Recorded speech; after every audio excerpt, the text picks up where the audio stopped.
আসসালামু আলাইকুম ওয়া রাহমাতুল্লাহি ওয়া বারাকাতুহু নাহমাদুহু ওয়া নুসাল্লি আলা রাসূলিহিল কারীম আম্মা বা'দ। কাছে এবং দূরে, দেশ এবং প্রবাস, যে যেখান থেকে আমাদেরকে দেখছেন, ৩৬ নিউজের বিশেষ অনুষ্ঠান আজকের তারাবি, আজকের তেলাওয়াতে আপনাদের সবাইকে স্বাগত জানাচ্ছি। প্রিয় দর্শক, আজকে আমরা ২৭তম সালাতুত তারাবি আদায় করব এবং আজকের তারাবিতে কোরআনুল কারীমের ৩০তম পারা তেলাওয়াত করা হবে। প্রিয় দর্শক, এবং আজকের তেলাওয়াতের মাধ্যমেই পবিত্র কোরআনুল কারীমের খতম সম্পন্ন হবে।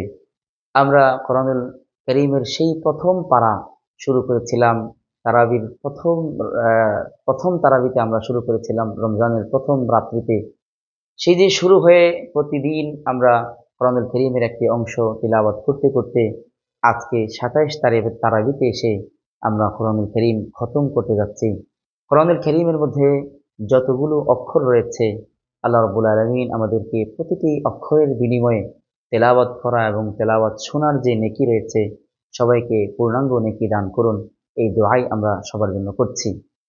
প্রিয় দর্শক, আজকের যে ৩০তম পারা, এই ৩০তম পারার মধ্যে ৩৭টি সূরা রয়েছে। এর প্রথম সূরা হলো সূরাতুন নাবা এবং শেষ সূরা হলো সূরাতুন নাস। সূরা নাবার মধ্যে আল্লাহ রাব্বুল আলামিন শুরুতেই আল্লাহর বান্দাদের উপরে আল্লাহর যে বিশেষ কিছু নিয়ামত রয়েছে, অনুগ্রহ রয়েছে, সেগুলো নিয়ে আলোচনা করেছেন। যেমন আল্লাহ তাআলা বলেন যে আলাম নাজআলিল আরদা মিহাদা, আমি কি জমিনকে বানাইনি বিছানা স্বরূপ? অর্থাৎ আমি আল্লাহ তাআলা তোমাদের জন্য জমিকে বিছানা বানিয়ে দিয়েছি। ওয়াল জিবালা আওতাদা, এবং জমিনের উপরে আমি তোমাদের জন্য পাহাড় পর্বত স্থাপন করেছি পেরেক স্বরূপ। ওয়া খালাকনাকুম আজওয়াজা, এবং তোমাদেরকে আমি আল্লাহ তাআলা জোড়ায় জোড়ায় সৃষ্টি করেছি। ওয়াজআলনা নাওমাকুম সুবাতা, এবং তোমাদের জন্য আমি আল্লাহ তাআলা ঘুমের ব্যবস্থা রেখেছি, যে ঘুম তোমাদের ক্লান্তিকে বিদূরিত করে। ওয়াজআলনাল লাইলা লিবাসা, এবং প্রশান্তির ঘুম যাপনের জন্য তোমাদের জন্য রাত্রিকে দিয়েছি আচ্ছাদিত করে। ওয়াজআলনান নাহারা মাআশা, আর তোমাদের জন্য দিনকে বানিয়েছি আলোকময়, যেই দিনে তোমরা জীবিকা নির্বাহ করতে পারো, জীবিকার তালাশে বের হতে পারো। এরপর আল্লাহ বলেন যে ওয়াবানাইনা ফাওকাকুম সাবআন শিদাদা, তোমাদের উপরে আমি 7টি সুদৃঢ় মজবুত আসমান স্থাপন করেছি, আকাশ তৈরি করে দিয়েছি। এবং আল্লাহ বললেন যে ওয়াজআলনা সিরাজা ওয়াহাজা, এবং সেই আকাশের মধ্যে তোমাদের জন্য একটি উজ্জ্বল দীপ্তিময় আলো এবং লাইটের ব্যবস্থা করেছি, সূর্যকে স্থাপন করেছি। আর আল্লাহ বললেন ওয়ানজালনা মিনাল মুসরাতি মাআন সাজ্জাজা, এবং আকাশের মধ্যে যেই মেঘমালাকে তোমরা উঠতে দেখো, ঘুরে বেড়াতে দেখো, সেই মেঘমালা থেকে তোমাদের জন্য মুষলধারে বৃষ্টি বর্ষণের ব্যবস্থা আমি আল্লাহ করেছি, যার দ্বারা তোমাদের পানির প্রয়োজন পূরণ হয় এবং তার দ্বারা তোমাদের জন্য জমিনে শস্য উৎপন্ন হয়, তোমাদের খাদ্যের ব্যবস্থা হয়ে থাকে। তো দর্শক, এরপরে সূরা নাজিআত। সূরা নাজিআতের শুরুতে নেককারদের জান কবজকারী ফেরেশতা এবং গুনাহগার ও বদকারদের এবং কাফেরদের জান কবজকারী ফেরেশতার আলোচনা করা হয়েছে এবং কিয়ামতের ময়দানের চিত্র তুলে ধরা হয়েছে। এবং সূরার শেষে আল্লাহ তাআলার আনুগত্যকারীদের ঠিকানা এবং যারা তার প্রবৃত্তির অনুসরণ করে তাদের ঠিকানা তুলে ধরা হয়েছে। আল্লাহ তাআলা বলেন যে ফাআম্মা মান তাগা ওয়া আথারাল হায়াতাদ দুনিয়া ফাইন্নাল জাহিমা হিয়াল মাওয়া, নিশ্চয়ই যে সীমা লঙ্ঘন করলো এবং পার্থিব জীবনকে প্রাধান্য দিল, তার ঠিকানা তো হলো জাহান্নাম। ওয়া আম্মা মান খাফা মাকামা রাব্বিহি ওয়া নাহান নাফসা আনিল হাওয়া, আর যে তার রবের সামনে দণ্ডায়মান হওয়াকে ভয় করে, সেই দিনকে ভয় করে, ওয়া নাহান নাফসা আনিল হাওয়া, এবং তার প্রবৃত্তিকে তার তার নিজেকে তার প্রবৃত্তির অনুসরণ থেকে বিরত রাখে, ফাইন্নাল জান্নাতা হিয়াল মাওয়া, তার জন্য ঠিকানা হলো জান্নাত, যেটা তার অপেক্ষায় রয়েছে। দর্শক, এরপরে সূরা আবাস। সূরা আবাসের মধ্যে আল্লাহ রাব্বুল আলামিন আল্লাহ রাসূলের একজন বিশিষ্ট সাহাবী হযরত আব্দুল্লাহ ইবনে উম্মে মাকতুম রাদিয়াল্লাহু তাআলা আনহু, যিনি ছিলেন অন্ধ সাহাবী এবং অত্যন্ত বরকতময় সাহাবী, সেই আব্দুল্লাহ ইবনে উম্মে মাকতুমের সাথে আল্লাহ রাসূলের ঘটে যাওয়া একটি ঘটনার অবতারণা করেছেন, ঘটনার আলোচনা করেছেন, এবং সেই ঘটনায় আল্লাহ রাসূলকে আল্লাহ তাআলা সতর্ক করেছেন যে ঘটনার সারসংক্ষেপ হলো আব্দুল্লাহ ইবনে উম্মে মাকতুম অন্ধ সাহাবী ছিলেন। আল্লাহ রাসূল একবার ইসলামের শুরুর দিকে মক্কার কাফিরদের সাথে ইসলামের দাওয়াত দেওয়ার জন্য একটি মজলিসে বসেছিলেন। আব্দুল্লাহ ইবনে উম্মে মাকতুম সেই মজলিসে উপস্থিত হয়ে আল্লাহ রাসূলের কাছে নতুন কোনো ওহী এসেছে কিনা এই বিষয়ে বারবার জিজ্ঞাসা করতেছিলেন। আব্দুল্লাহ ইবনে উম্মে মাকতুম যেহেতু অন্ধ ছিলেন এবং একটু নিম্ন স্তরের সাহাবী ছিলেন, কাফেররা তার এই উপস্থিতিটাকে তারা পছন্দ করতেছিল না। আর এই তার উপস্থিতির কারণে আল্লাহ রাসূল বিব্রত বোধ করছিলেন এবং আল্লাহ রাসূলের ভ্রু কুঞ্চিত হয়ে গিয়েছিল, অন্তর চেহারার মধ্যে একটু অপছন্দনীয়তার ছাপ পড়েছিল। এই বিষয়ে আল্লাহ রাসূলকে আল্লাহ তাআলা সতর্ক করে বললেন যে, হে নবী, আপনি কাফেরদের মনোরঞ্জনের জন্য আপনার কোনো ঈমানদার উম্মতের ব্যাপারে আপনি বিব্রতকর অবস্থায় পড়বেন না, বিব্রত বোধ করবেন না। আপনি কখনোই ঈমানদারদেরকে কখনোই তাদেরকে অপছন্দের কারণ বানাবেন না। এই বিষয়ে আল্লাহ রাসূলকে সতর্ক করে এই সূরা নাজিল করা হয়েছে। দর্শক, এরপরে সূরাতুল মুতাফফিফিন। সূরাতুল মুতাফফিফিনের শুরুতে আল্লাহ রাব্বুল আলামিন যারা ওজনে কম দেয়, অর্থাৎ নিজে নেবার সময় পরিপূর্ণ নেয় কিন্তু মানুষকে দেবার সময় যারা কম দেয়, তাদের শাস্তি এবং তাদের এই কাজের অনিষ্টতার আলোচনা করা হয়েছে। এবং এই সূরার মধ্যে আল্লাহ তাআলা মানুষের রূহ ইন্তেকালের পরে, মৃত্যুর পরে মানুষের রূহ যে যায়, নেককারদের রূহ ইল্লিয়িন নামক সেই পবিত্র জায়গায় গিয়ে একত্রিত হয়, আর গুনাহগারদের এবং কাফেরদের রূহ সিজ্জিন নামক সেই নিকৃষ্ট জায়গায় একত্রিত হয়, সেই বিষয়টিও এই সূরার মধ্যে আলোচনা করেছেন।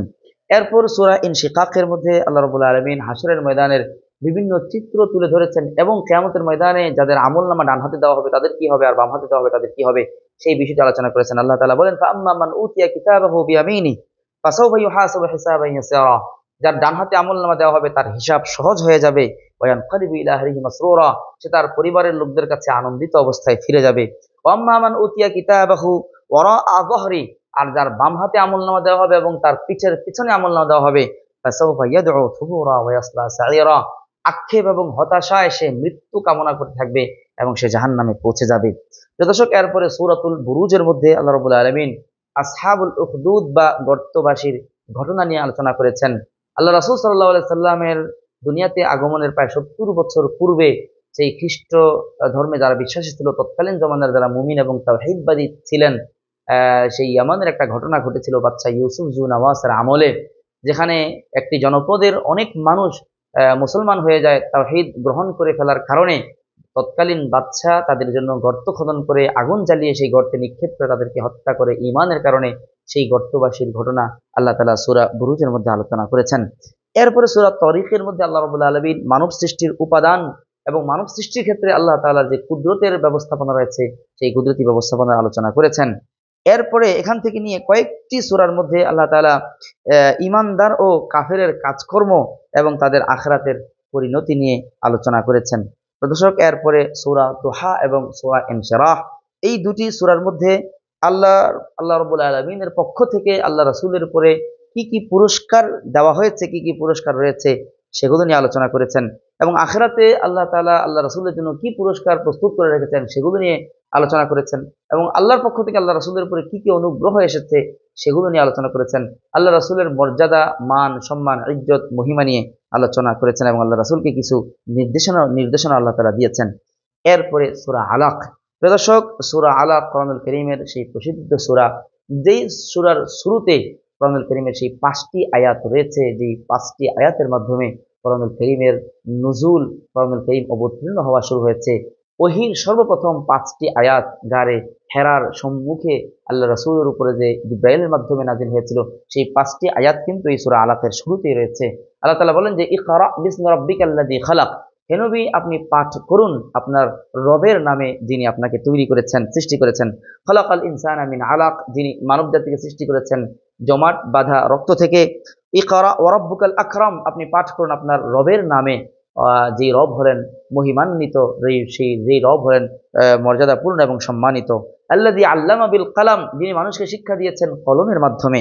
আল্লামাল ইনসানা মা লাম ইয়ালাম, তিনি মানুষকে শিক্ষা দিয়েছেন এমন কিছু যা মানুষ কখনোই জানতো না। দর্শক, এরপরে সূরাতুল কদর। সূরাতুল কদর এটি অত্যন্ত গুরুত্বপূর্ণ একটি সূরা, কোরআনুল কারীমের 97 নম্বর সূরা। এই সূরার মধ্যে আল্লাহ রাব্বুল আলামিন এই সূরাটা নাজিল করেছেন লাইলাতুল কদরের মহিমা বোঝানোর জন্য, লাইলাতুল কদরকে মেনশন করার জন্য, লাইলাতুল কদরকে সেলিব্রেট করার জন্য আল্লাহ তাআলা পূর্ণ একটি সূরা নাজিল করেছেন, যেটি হলো সূরাতুল কদর। এবং এই সূরার মধ্যে, পুরো সূরার মধ্যে আল্লাহ তাআলা লাইলাতুল কদরের মর্যাদা, ফজিলত এবং মাহাত্ম্য তুলে ধরেছেন। আল্লাহ তাআলা বলেন যে, ইন্না আনজালনাহু ফি লাইলাতিল কদর, আমি কোরআনুল কারীমকে নাজিল করেছি লাইলাতুল কদরের মধ্যে। ওমা আদরাকা মা লাইলাতুল কদর, হে নবী আপনি কি জানেন লাইলাতুল কদর কি জিনিস? লাইলাতুল কদরি খায়রুম মিন আলফি শাহর, নিশ্চয়ই লাইলাতুল কদর এমন একটি রাত যেই রাত 1000 মাসের চাইতে শ্রেষ্ঠ। এবং এই রাত প্রদানের মাধ্যমে আল্লাহ তাআলা এই উম্মতকে সকল উম্মতের উপরে শ্রেষ্ঠত্ব দান করেছেন। এই উম্মত মাত্র একটি রাতে মেহনত করবে, আমল করবে, আর 1000 মাসের চাইতে বেশি উত্তম নেকি তার আমল নামায় যুক্ত হয়ে যাবে, এবং এর মাধ্যমে তারা কিয়ামতের ময়দানে অন্যান্য সব উম্মতের আগে তারা জান্নাতে পৌঁছে যেতে পারবে। দর্শক, এরপরে সূরা বাইয়িনা থেকে শুরু করে সূরা হুমাযা পর্যন্ত এই 60টি সূরার মধ্যে আল্লাহ রাব্বুল আলামিন বেশ কিছু বিষয় নিয়ে আলোচনা করেছেন। যেমন কিয়ামতের বিবরণ নিয়ে আলোচনা করেছেন, কিয়ামত সংঘটিত হওয়ার সময় পৃথিবীতে যে ভূমিকম্প হবে সেই ভূকম্পনের কথা সূরা জিলজালের মধ্যে আলোচনা করেছেন। কিয়ামতের ময়দানে মানুষের উপরে যেই জমিন সাক্ষ্য দিবে, মানুষের অপকর্মগুলোর কথা জানিয়ে দিবে, সেটা সূরা জিলজালের মধ্যে আলোচনা করেছেন। এবং সূরা আদিয়াতের মধ্যে মানুষের অবাধ্যতার কথা আলোচনা করেছেন। এরপরে সূরা তাকাসুরের মধ্যে মানুষ যে সম্পদের প্রাচুর্যের মধ্যে গাফিল হয়ে আখিরাতকে ভুলে যায় সেই বিষয় নিয়ে আলোচনা করেছেন। এবং সূরা আসরের মধ্যে যে মানুষ সবাই ক্ষতিগ্রস্ততার মধ্যে রয়েছে, 4 শ্রেণী ব্যতীত, এই বিষয়টি নিয়ে আলোচনা করেছেন। এরপরে সূরা হুমাযার মধ্যে যারা মানুষের সামনে এবং পিছনে নিন্দা জ্ঞাপন করে এবং যারা সম্পদকে শুধু সঞ্চয় করতে থাকে, আখিরাতের জন্য খরচ করে না, তাদের পরিণতি নিয়ে আল্লাহ তাআলা আলোচনা করেছেন।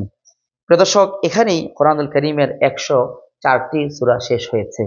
এরপরে বাকি থাকে আর 10টি সূরা, সূরা ফিল থেকে সূরা নাস পর্যন্ত।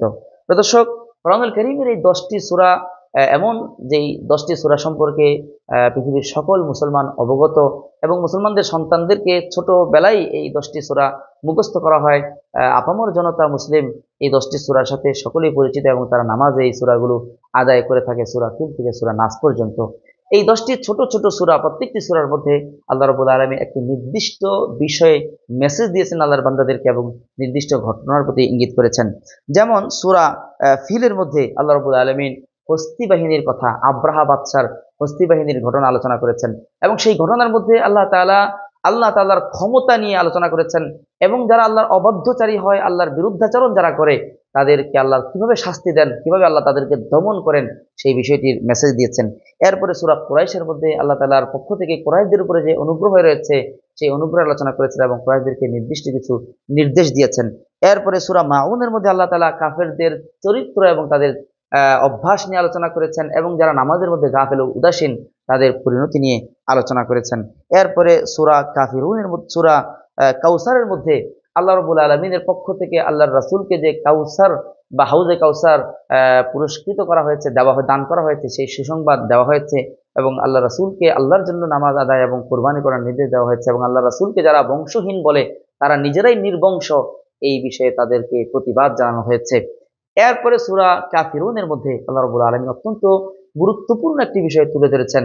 আল্লাহ তাআলা সূরা কাফিরুনের মধ্যে মেসেজ দিয়েছেন যে ঈমান এবং কুফর কখনোই একত্রিত হতে পারে না, ঈমান এবং কুফর কখনো এক প্ল্যাটফর্মে জমা হতে পারে না, ঈমান এবং কুফরের মাঝে কখনো সৌহার্দ্য সম্প্রীতি তৈরি হতে পারে না, মুমিন এবং কাফির কখনো একত্রিত হতে পারে না, সংঘবদ্ধ হতে পারে না। মুমিন এবং কাফির চিরজীবনের জন্য আলাদা। ঈমান এবং কুফরের মাঝে একটি স্পষ্ট পার্থক্য রেখা আল্লাহ তাআলা তৈরি করে দিয়েছেন। সূরা কাফিরুনের মধ্যে আল্লাহ তাআলা স্পষ্ট করে দিয়েছেন যে, হে নবী, আপনি কাফেরদেরকে বলে দিন, তোমরা যেই মত এবং পথকে অনুসরণ করো, আমি সেই মত এবং পথের থেকে দূরে, আমার সাথে তোমাদের কোনো সম্পর্ক নেই, তোমাদের সাথে আমাদের কোনো সম্পর্ক নেই। তোমাদের দিন, ধর্ম, কালচার, সামাজিকতা, চাল চলন, দৃষ্টিভঙ্গি, লক্ষ্য, রুচি, মেজাজ, স্বভাব সব ভিন্ন ব্যতিক্রম। আর আমি এবং আমার সাথে যারা ঈমান এনেছে তাদের রুচি, স্বভাব, মেজাজ, কালচার, সামাজিকতা সবকিছু ভিন্ন এবং ব্যতিক্রম। মোট কথা, ঈমান এবং কুফরের মাঝে একটি স্পষ্ট, জোরালো, বলিষ্ঠ পার্থক্য রেখা এই সূরার মধ্যে আল্লাহ তাআলা তুলে ধরেছেন। এরপরে সূরা নসরের মধ্যে ইসলামের মহা বিজয়ের সুসংবাদ প্রদান করা হয়েছে, এবং আল্লাহ রাসূলের তিরোধান যে অত্যন্ত সন্নিকটে এই বিষয়ে ইঙ্গিত প্রদান করা হয়েছে। এরপরে সূরা লাহাবের মধ্যে আবু লাহাব কর্তৃক আল্লাহ রাসূলের বিরুদ্ধে যেই অবাধ্যচারণ এবং যে অধ্যত্বপূর্ণ কথা বলা হয়েছিল, সেই কথার প্রতিবাদে আল্লাহ তাআলা সূরা লাহাব নাযিল করেছেন, এবং আবু লাহাব সহ তার পরিবার যে অচিরেই ধ্বংস হয়ে যাবে সেই ধ্বংসের ঘোষণা এই সূরার মধ্যে দেওয়া হয়েছে। এরপর সূরা ইখলাসের মধ্যে আল্লাহ তাআলা অত্যন্ত সংক্ষেপে কিন্তু পরিপূর্ণভাবে তাওহীদের বিবরণ আল্লাহ তাআলা তুলে ধরেছেন, এবং আল্লাহ তাআলার জাতের পরিচয় আল্লাহ তাআলা সংক্ষিপ্ত রূপে পূর্ণাঙ্গভাবে সূরার মধ্যে তুলে ধরেছেন। প্রিয় দর্শক, এরপরে সূরা ফালাক এবং সূরা নাসের মধ্যে মানুষ এবং জিন জাতি এর মধ্য থেকে যারা মানুষকে ক্ষতি করে এবং কষ্ট দেয়, তাদের ক্ষতি থেকে বাঁচার জন্য দোয়া এবং আমল শিক্ষা দেওয়া হয়েছে। প্রিয় দর্শক, এখানেই আজকের এই পর্বের মাধ্যমে কোরআনুল কারীমের 114টি সূরার সারসংক্ষেপ আমরা শেষ করতে যাচ্ছি। প্রিয় দর্শক, সূরা বাকারা থেকে শুরু হয়ে সূরা নাস পর্যন্ত আমাদের প্রায় 27টি পর্বে প্রত্যেকটি সূরার সারসংক্ষেপ আমরা আমাদের সাধ্য অনুযায়ী আপনাদের সামনে তুলে ধরার চেষ্টা করেছি। প্রিয় দর্শক, বস্তুত কোরআনুল কারীম আল্লাহ তাআলা নাযিল করেছেন আমাদের জন্য একটি গাইডলাইন রূপে, আমাদের জীবন চলার একটি ব্যবস্থাপনা রূপে, আমাদের জন্য একটি সংবিধান রূপে, পৃথিবী পরিচালনার জন্য একটি রুলস এবং একটি গাইডলাইন রূপে আল্লাহ কোরআনকে নাযিল করেছেন। যেই সমাজে, যেই রাষ্ট্রে এবং যেই অঙ্গনে কোরআনকে ফলো করা হয়, কোরআনকে অনুসরণ করা হয়, কোরআন ভিত্তিক শাসন ব্যবস্থা যেখানে পরিচালিত হয়, সেই সমাজটি একটি আলোকিত সমাজ, শান্তিপূর্ণ এবং সুখী এবং সমৃদ্ধ সমাজ। প্রিয় দর্শক, কোরআনের আলো দ্বারা আল্লাহ তাআলা আমাদের জীবনকে আলোকিত করে দিন, কোরআনের সাজ এবং সজ্জা দ্বারা আমাদের জীবনকে সুসজ্জিত করে দেন। আল্লাহ তাআলা কোরআন অনুসরণ করে আমাদের জীবনের প্রতিটি অঙ্গনকে পরিচালিত করার তৌফিক দান করেন। আজকের মতো আমরা এখানেই শেষ করতেছি। আমাদের জীবন হোক কোরআনময়, কোরআনের আলোকময়, এই প্রত্যাশা রেখে এখানেই শেষ করছি। ওমা আলাইনা ইল্লাল বালাগ। আসসালামু আলাইকুম ওয়া রাহমাতুল্লাহি ওয়া বারাকাতুহু।